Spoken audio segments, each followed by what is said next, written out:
Everybody knows Pensacola and Panama City Beach, and heck, even Destin. But if you don't know about Fort Walton Beach, or you're overlooking Fort Walton Beach, you might be missing one of the most livable, affordable, and honestly cool towns here on the Emerald Coast.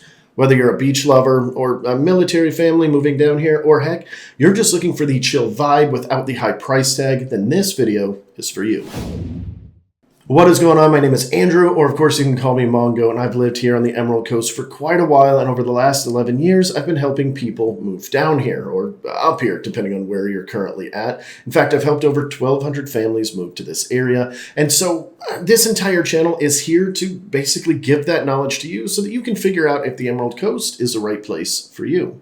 We're going to be jumping into a bunch of topics about Fort Walton Beach right now because honestly, I feel like Fort Walton Beach is one of the most underrated cities here on the Emerald Coast. You know, we talk a lot about every city here along the Emerald Coast, and Fort Walton, of course, is always in our mix as well, but it often gets overlooked by people when they're initially looking.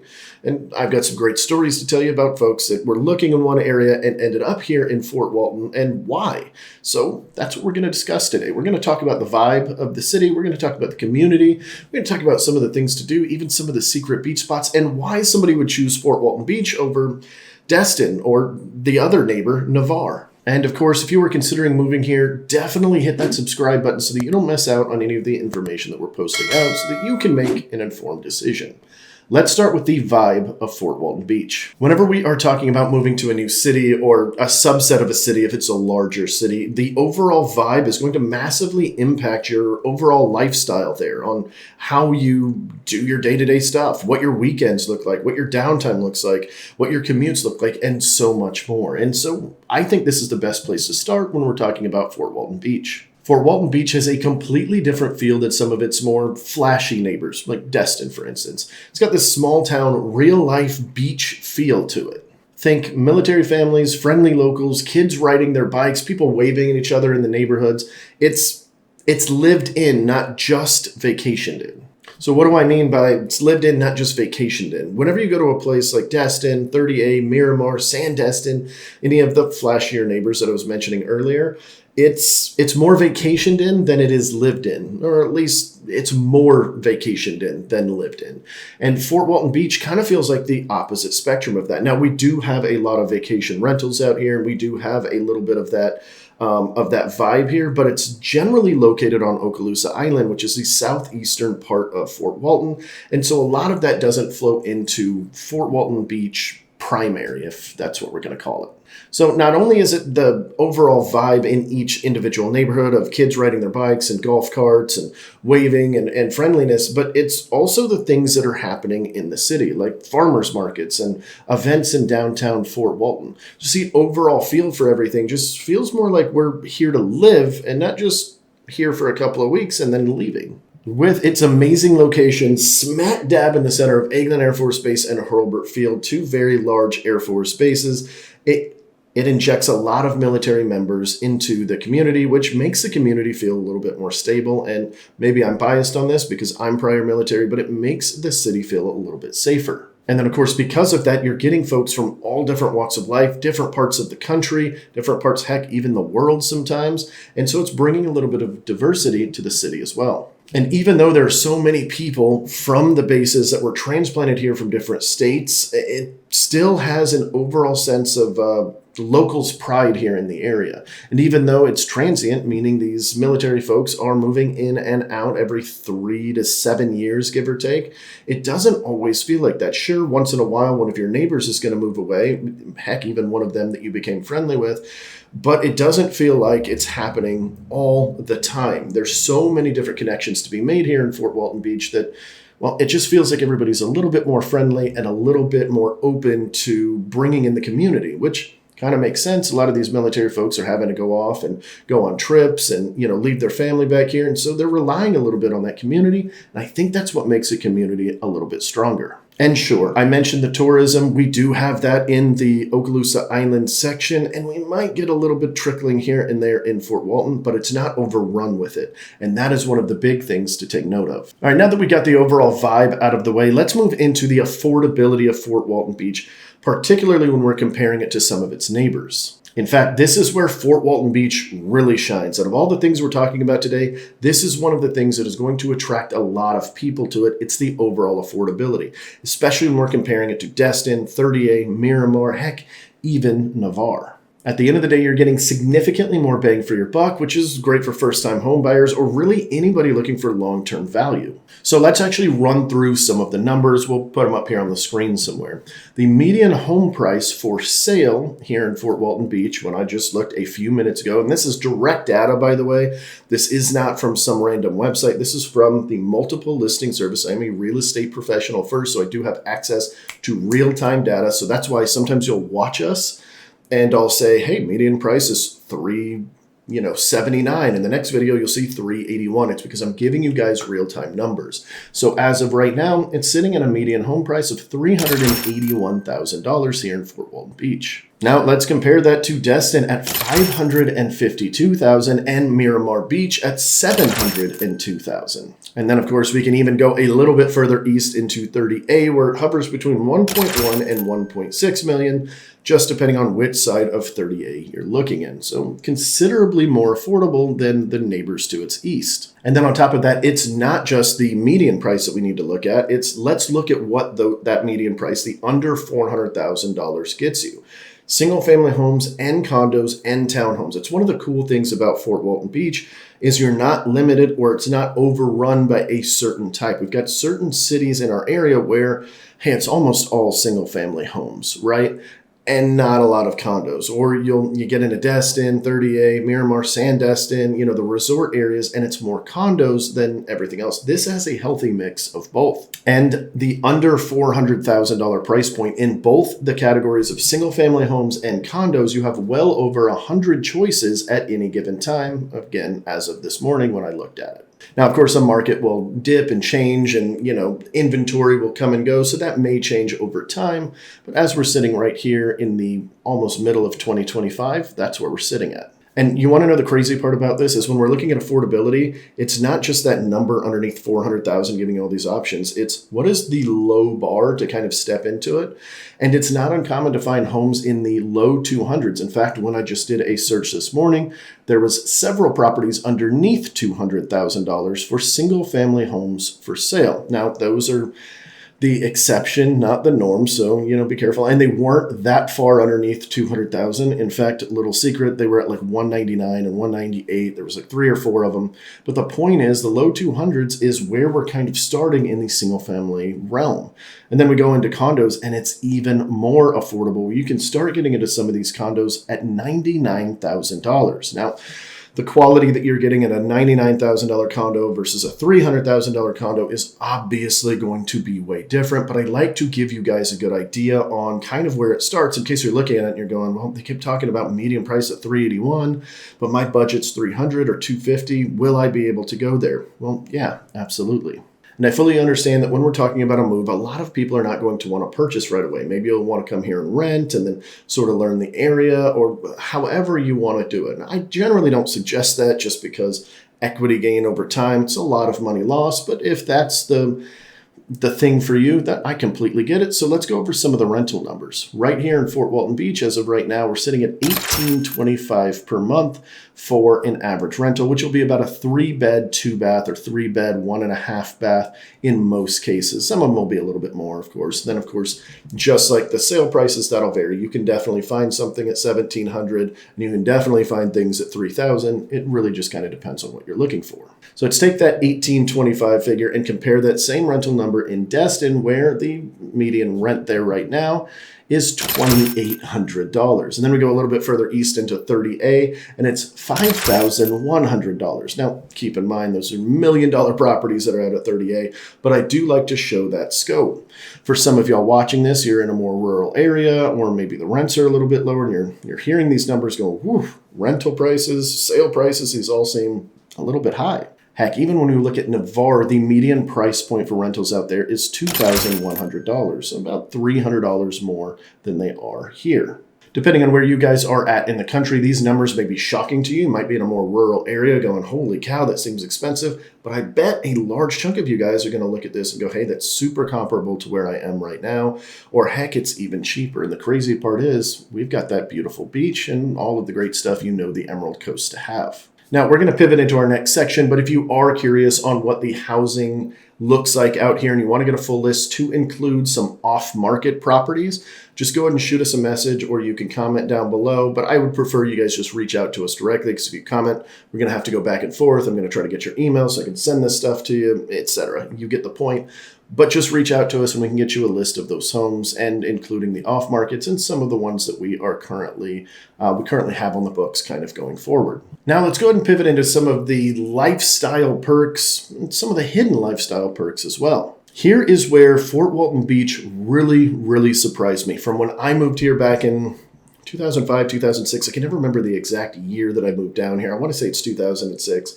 But even from then, even till now or a few years ago, I'm still learning these little pockets and hidden gems, and then things are popping up as we go. In fact, Fort Walton Beach is full of these little pockets that the locals know about that you can't necessarily find on, let's say, a relocation blog.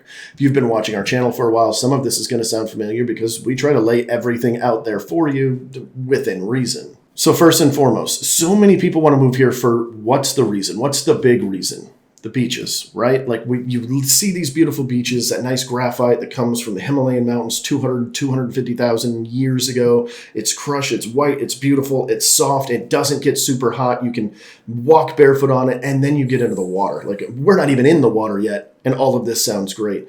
That's why people move down here. Those turquoise waters, blue waters, depending on what time of year it is. So what is the big difference between the beach here in Fort Walton Beach and let's say Destin or Navarre or any of our other coastal towns? Well, the big thing is how crowded they are, or I guess I should say lack thereof. It's one of the biggest benefits of the beaches here on Okaloosa Island. In fact, whenever I'm going to a beach, if I want something less crowded, which, big surprise, that's exactly what I want as a local and quite honestly a natural introvert. I know that may not come across in these videos, but that is my natural tendencies.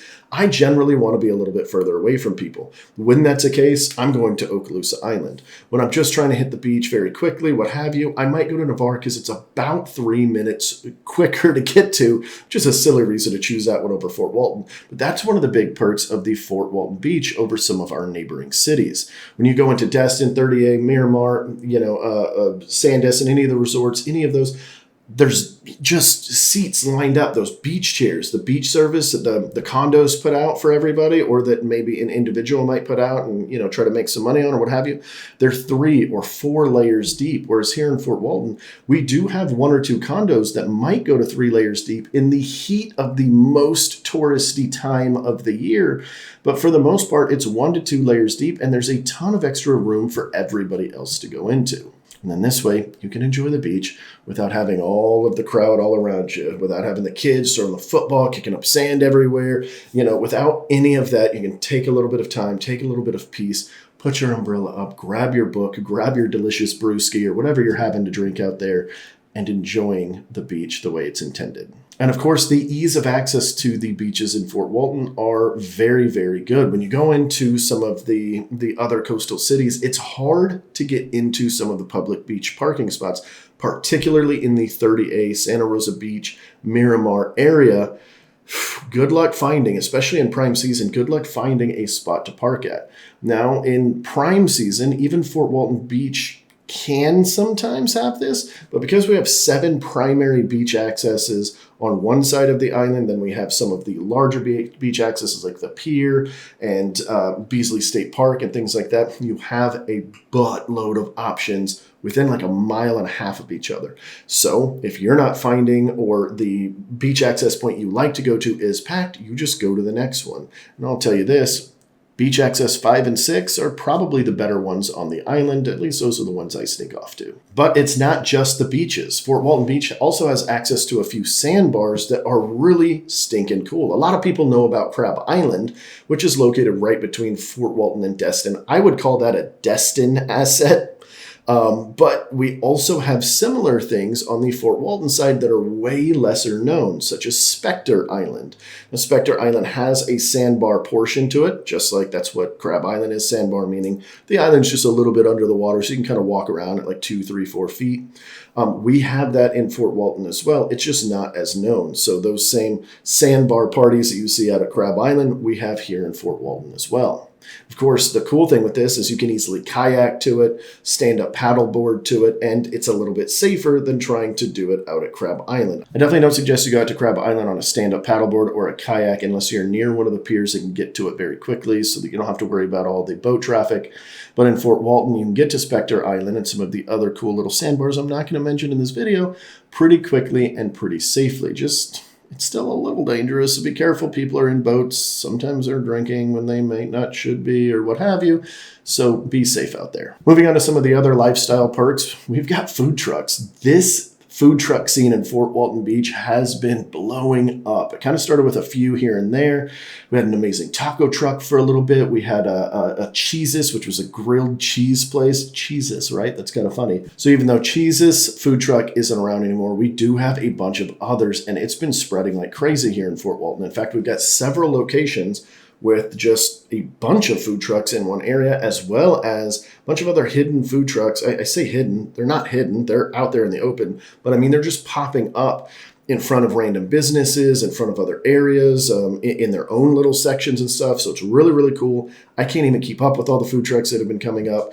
They're not all amazing, but a bunch of them really are. While we're on the topic of food trucks and amazing food, let's go into some of the nightlife that is around here. We have it as well. I know a lot of people think of Destin as sort of the place for like that chill, beachy vibe nightlife, but we have it here in Fort Walton, and they do it right. You've got places like the Salty Duck, which is, I think, is very frequently or heavily frequented by military members and stuff. But it started out as a cool little beer bar. It's now I'm pretty sure it's a full service bar now.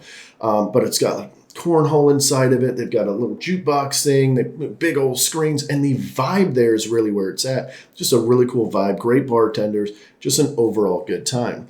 Then you head across the street to some of the waterside bars and nightlife, and things like Soundside, which just came up. It's done by one of my buddies. He's got right on the water, beautiful little outdoor space there that you've got these individual fire pits that they'll light up for you and stuff. And then you've got a really great bar with outstanding drinks in there, and the vibe is just overall amazing. And then, of course, you've got that beautiful view right over the water. Then, of course, if you're looking for something a little bit more kind of relaxed or what have you, we've got the Boardroom, which is one of my personal favorites. They've got a great menu of it's not a huge menu. It's 15, 20 items. Then they have a few items rotating every single day or week, including soups and things like that. But I'm telling you guys, it is amazing. Their drinks are great. It's priced well for what it is. The food is outstanding. And you know what? You're looking at some of the food and you're like, this is kind of weird. Like, let me give you an example of their grilled cheese sandwich, which is weird that we've said grilled cheese twice in one video, but it has some sort of jelly on it. Now, I'm not a big fan of it, but people rave about that thing. It is good. So this is the kind of stuff that is happening in downtown Fort Walton when it comes to nightlife. Then, of course, we've got many parks in the area. So if that's something that you're into, whether it's a dog park like Liza Jackson Park that has a area for the small pups, an area for the bigger pups. It even has a waterfront area. They call it a beach, but keep in mind that this is a little bit different of a beach than what you're used to. We do not allow actual dogs on the beach here, unless, of course, it's a service animal. But it is on the sound side. So the sound is the barrier of water between, we've got a little barrier island, and then we've got some water that's a little bit less brackish or more brackish. I can never remember the exact vernacular there. And then we've got the mainland. That's right where the beach park is. And so you've got folks out there with their dogs chucking balls into the water. They're running out, they're swimming in it. And on top of that, there's a full-blown two-sided park on this thing with a big old walking trail. You've also got fishing there and a public boat dock. big old ice machine to fill up on your boat before you go out, and just a ton of cool things to do there. They host events there. You can rent out these pavilions for your children, or heck, for you. Whatever event that you want, you can do that for. And that's just one of the parks. We've also got Ferry Park, which is my personal favorite park because they've got a pretty cool disc golf course. I don't really play disc golf. I did for a while. There was a couple of years there, right? I tried to go like every Sunday. It was a blast. But it's just beautiful, huge park, and you just feel like you're away from everything. It's got, these beautiful little streams running through it, these creeks, and you've got turtles and stuff that you can look at there. It's got basketball courts. We've got soccer courts, tennis courts. They're always doing some sort of like tennis thing out there, what have you. And then, of course, an actual park for the kiddos and a big walking trail. I'm sure I'm missing something on Ferry Park, but I know we've got videos on that. So if you are interested in that, we'll try to find one and link it up here in the little, gray box thing that pops up here on YouTube for you. All right, this is still a mouthful, but I've got one little bit I still want to mention on the lifestyle stuff, and that is some of the other things to do in the area, particularly the landing. So the landing is just an area by downtown Fort Walton where they do a ton of different things. It's located right by the boardroom, that place with the, jelly grilled cheese I was just mentioning to you. And this is where they do the farmers markets. This is where they do some of the bigger events like Tacos and Tequila and Craftathon and Brewfest and there's probably others, wine festivals and stuff like that. This is just where they're holding that area. They also do things like movies in the park or, concerts. There's just a lot going on here in the landing. Then you've got things like the Gulfarium where you can go check out some penguins swimming around and an albino alligator. I'm not making this up. They have it. An albino alligator. It's pretty cool. They got dolphins, and you've got these cool, like a large plexiglass, or I don't think it's plexi, it's probably real glass that you can watch them kind of swimming to and, frolicking around or whatever dolphins do. So lots of cool things to do, and I'm just scratching the surface to give you guys a little bit of a taste of the overall lifestyle here in Fort Walton. All right, that, like I said, it was a mouthful, so let's move on to the location and the proximity. And why that's so important for Fort Walton. In fact, I'm going to talk a little bit about a personal anecdote on why I chose Fort Walton, and it's because of this section here. So hands down, one of the best parts about Fort Walton is you are close to everything. So whether you're going to Destin to go shopping or the nightlife or enjoy the tourist season or what have you, you're going to Eglin or Hurlburt Field for work, or you're going to Niceville for the schools. It doesn't matter. You're centrally located, about as centrally located as you can be here on the Emerald Coast. So before we get into the specifics on how close it is to everything, I do kind of want to walk you guys through that. I want to explain to you guys why I ended up choosing Fort Walton Beach for myself. So I was moved down here. A lot of you guys that have watched this before or watched my channel before, you know my story. I was moved down here from the military in 2005 or 6. Let's just call it 2006. And I lived on base at first. So I was lucky enough to get to know the area a little bit. But one of the things I didn't like was driving. I massively disliked it. I had an old 85 Chevy that I loved driving for like 5 minutes. But then after that, I didn't. It didn't have air conditioning. I had to roll the window down manually. Beautiful, beautiful truck. But it just wasn't super fun to drive. So I wanted something centrally located between both of the bases because at the time I was stationed at Eglin Air Force Base and I was moving over into Hurlburt Field whenever I was able to get off of the dormitory area when, they felt like I was mature enough to go get my own apartment or buy my own house. And so that's exactly what I did. I purchased a house smack dab in the center. Technically, I rented first. I did rent for a couple of years. A condo right on the water, right next to Eglin. But as soon as they told me, hey, you're going over to Hurlburt Field, I went to go purchase a house and I bought smack dab in the center. And it wasn't just because I was in the center of those two bases and I was 5 to 7 minutes to each one. It was also the central location for everything else in the area. So let's get into some of those distances. Depending on where you're at in Fort Walton Beach, I'm going to use these kind of roundabout time or these roundabout drive times for like the center area. If you're further south in Fort Walton Beach, for instance, it's going to be a lot quicker because you're going to be able to jump on 98, which is the main road that goes east and west through our entire coast. But if you're further north, it might take a little bit longer to most of these locations. But Destin is about 10 to 15 minutes away most of the time. And I'm saying that because when traffic hits, it can be a little bit longer. It could take 30 to 45 minutes at the worst. I mean, technically it could get way worse than that if there's a really bad traffic accident or something. But that's like a once every 2 or 3 year sort of thing. Other than that, it's going to be 10 to 15 minutes during the slow season, and you can expect that to sometimes double during the peak seasons. Then you've got about 5 to 7 minutes to each base, depending on which one is important to you. Fort Walton Beach is literally, like, if we look at it as a map, hopefully we'll pull this up as we're kind of going here. It's like Fort Walton, you got, Eglin here, Hurlburt here, or kind of did that backwards. Eglin and Hurlburt right here along the coast. I mean, it's smack dab in the middle of both of them, so it's pretty quick to get to either one. Then, of course, you can jump over the bridge and get to Okaloosa Island very quickly. That can take 5 to 8 minutes to get to the beaches, which is a very quick turn. A lot of times, even if you're in Destin, 30A, Santa Rosa Beach, any of the other coastal towns that we're thinking, heck, even Navarre, if you're tucked back in one of the neighborhoods, it might take you a little bit longer to get there. Now, it's going to take you 20 minutes to get to the beach in any coastal town. No, it's all going to be fairly quick. But the fact that it's like 5 to 8 minutes to get there, again, hoping that, there's not a ton of traffic on that bridge, because that's where the traffic starts backing up.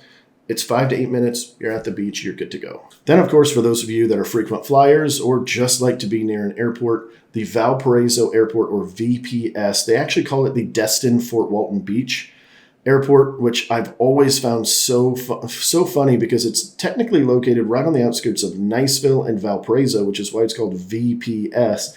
But I think for marketing purposes, Destin-Fort Walton Beach is a larger searched term, so that's why I think they do it. But the point is, this is about 10 to 15 minutes away, depending on where you're at in Fort Walton. And the cool thing about this is it's got all the major airlines. It's sort of our bigger airport. I'm putting that in quotations because it's nothing like a big city, obviously.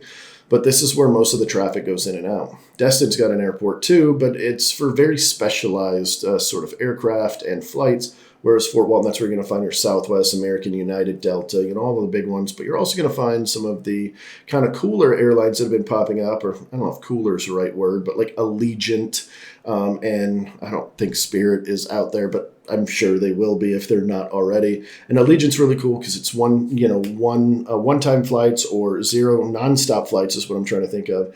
And it kind of varies on where it goes to, but these flights are so inexpensive, and it's so great because a lot of times, some of the places that they fly to, I fly a lot to for conferences and speaking engagements and stuff. So for me, it's really nice. All right, now let's pivot on a little bit into community and family life in general here. As I mentioned before, Fort Walton Beach has this neighborhood feel that a lot of families really fall in love with. It's the kind of place where people live year-round. Neighbors helping neighbors, events going on at places like the Landing and across town, and enough for the kids to do without too much overstimulation. Throughout the entire city, there's just a ton of family-friendly things, whether we're talking about the Dollar movie theater, or I think we still call it the Dolly movie theater, but I don't think we ever pay $1 for it now. I think it's more expensive than that, but like stuff like that, throwing hatchets, an archery range, a golf simulator, which these are for kind of the older kids. I don't know if I'd be taking my 3-year-old to a golf simulator, but maybe.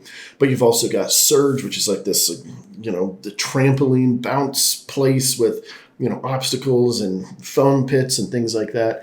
And the list goes on and on. There's just a lot of things to do for the kiddos. And throughout the entire city, it's got a strong sense of community, even in some of the areas that are very heavy on rentals. And I think this all goes back to the fact that it's heavy military in this area, that they sort of create that environment and community around them. Because at least I know when I was active, that's exactly what we did everywhere that I moved to. And of course, we've got the parks that I kind of mentioned before. There's also a bunch of other smaller parks just scattered throughout all of Fort Walton.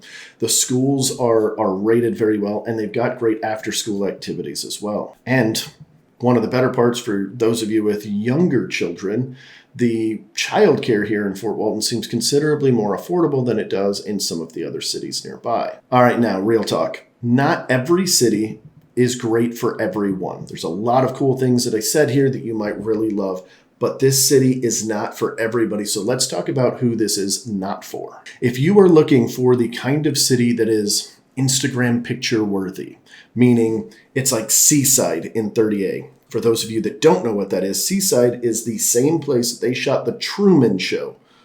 All of those beautiful white buildings, the perfectly manicured lawns everywhere. Gorgeous, right? Same with Watercolor, Rosemary Beach, and a bunch of others on 38 and in Destin. If that's what you're looking for Instagram perfection, this is definitely not the city for you. Fort Walton Beach is not ugly by any means.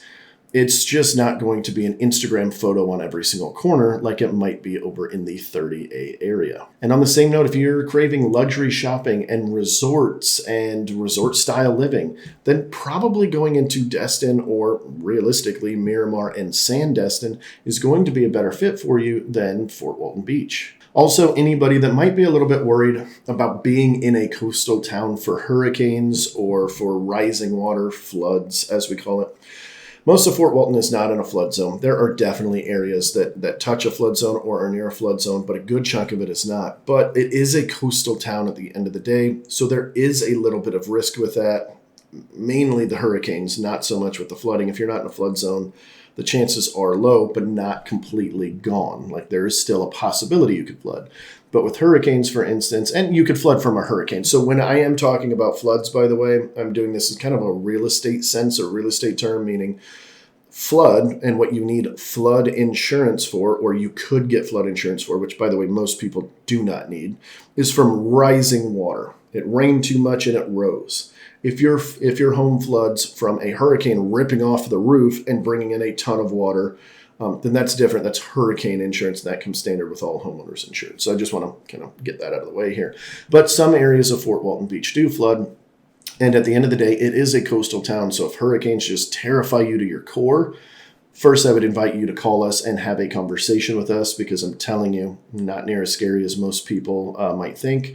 But also, maybe a coastal town anywhere in the country probably isn't the best bet for you, or at least not on this coast. And lastly, I've mentioned multiple times throughout this video, this is a military-friendly area, and it's 2 Air Force bases that have planes.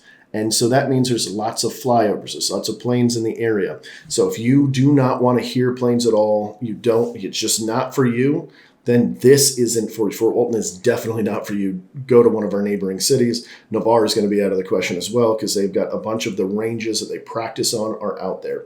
And Eglin Air Force Base is a bomb testing center as well. So occasionally you'll hear them setting off what they call a controlled detonation, meaning they're testing out something and whatever. It's not like it's going to rock your whole world and you're going to see a big plume up in the air. It's nothing like that. You're just going to kind of hear something and go, oh, okay, yeah, I can kind of faintly hear something. All right, gotcha. They're probably doing a controlled detonation. But then you've also got the planes flying overhead. You will hear them. They are here. We've got gunships out here. So the AC-130, big old ship with guns sticking out the side. You've got F-35s out here. We've got other fighters out here as well. It can get noisy from time to time. Every once in a while, I'll be sitting in my office probably once a week, and a plane's flying over, and I just have to stop for a second and wait for it to go over and then continue if I'm on a Zoom call or something like that. That's about as disruptive as it is, but it is super important to note. I wouldn't want any of you guys to move down here and then find out later, like, oh man, I was hoping for a really quiet spot. Obviously, if you contacted us for this, we would have, kind of talked about this and told you, hey, this might not be the spot for you if you're looking for super quiet all the time. Nobody knows you're out here. You're going to want to go into one of our more rural cities a little bit further north, off the coast a little bit. So I want to wrap everything up today with a story of one of our past clients that had reached out, and they thought it was Destin. They would not stop talking about Destin. That's where they wanted to go. They vacationed here. They loved it. But when we did our buyer consult, which is how we start the process, whenever you reach out to us, by the way, I'm going to throw up all of my information here while we're kind of talking so you guys can write it down or just shoot a quick text or phone call or whatever. It's on here. My point is, they wanted Destin. They thought Destin was it. We do the buyer consultation, and during this process, we figure out everything that they're telling us is not matching up with Destin. Like, hard pass. And so, we kind of talked them through it and explained what Destin living like is like year round versus just like what they saw when they were here on vacation, some of the other places. Well, ultimately through that, they came down, we looked at some areas, we kind of checked everything out, and they ultimately found out that, hey, Fort Walton Beach was definitely the place for them. What's so funny about this is we were looking at houses in both areas, and they were kind of just shying away from Fort Walton because they had this idea in their head, even with all the conversations we had and all of the like, hey, we're trying to just provide you with enough information. We're not going to push you one way or the other. It doesn't matter to us. I mean, it does because we want you to like it, but like, I'm not going to push it too hard on it. We're just going to give you the facts and let you make the decision. And they almost made a purchase in Destin. They had to raise their price point, which always makes me feel a little bit not great because I'm like, yikes, you're raising your price point. Now you're going to be spending more on your home. You're not going to get to enjoy the area. And they raised their price point quite a lot, almost, I think it was like $150,000, $200,000. And almost pulled the trigger on this house. And another house popped up that like fit their lifestyle, fit everything that they said. It was like a perfect fit. So we're like, hey, listen, we can go look at this other one. It hits everything that you're looking at. And luckily the wife was a little bit still uneasy about having to raise her price point so high. So she was like, let's go look at it. She took a look at this neighborhood. She took a look at this house and was like, oh, this is it. Husband loved it. Everything about it. Kids loved it. Like it hit everything that they wanted. Now, I reached out to them 3 months after they purchased, just kind of check in. And this is something that we do. We generally check in on most of our folks just to make sure the house is good and see if we need to give them any vendors or like, hey, you need a painter, you need a plumber. Like we've got connections, use us, right? And they were like, that was the best decision we made. Like the wife was just ranting and raving on the phone. Ranting is probably not the right word, but raving on the phone about how she loved her neighbors, how she loved the neighborhood, and how she just loved the overall vibe of Fort Walton. She was like, the best part is I get to drive into Destin any time that I want, and I don't have to deal with that traffic all the time, which would have driven me nuts. And that right there is why we do the buyer consult and why we are here to help you every step of the way. As a real estate professional, one of the scariest things for me, or one of the things that I dislike the most about my job from time to time, is when somebody gets placed in a home that does not fit what they want. So we spend a good chunk of time trying to make sure that we figure out exactly what you want so that you can get to the area you want, because I don't want you calling me in a year. As good as this would be for business, by the way, I don't want you guys calling me in a year going, hey, I hate this house in Destin, but we found out we love Fort Walton Beach. I'd much rather make that the first time so that you guys aren't hurt. You're not losing this money. You're not living someplace you don't want to live at and just settling. You're moving to paradise. Let's find the right spot. So if you think you are ready for a buyer consultation, generally, I suggest this when most people are about 6 months out or earlier. So if you're 5 months out, 4 months out from thinking you want a home shop, not necessarily be in the home, but home shop, that is generally a good timeline for us to start communicating. So as we always say, all of our information is right here on the screen. You can call us, text us, throw a carrier pigeon, throw a football with a Post-it note on it. Just reach out to us however you want. Email, the website, doesn't matter to us, social media. Definitely reach out to us and we can help you with that. We want to make sure that you guys are making a right decision. And even if you're not 100% sure if this is the area you want to move to, maybe you're checking out a few different areas in Florida or in other areas anywhere in the country, feel free to call us. Like, we do not mind sitting down with you guys and kind of deep diving it with you to make sure that you're making the best decision possible. I appreciate you guys watching, and we'll see you guys next week as we do this every single week at Tuesday at 4 p.m. I really appreciate you guys watching. If you've made it this far, comment down below your favorite part of this video. And that's me answering all of the comments. So I'd love to hear from you guys. So thanks for watching. See ya.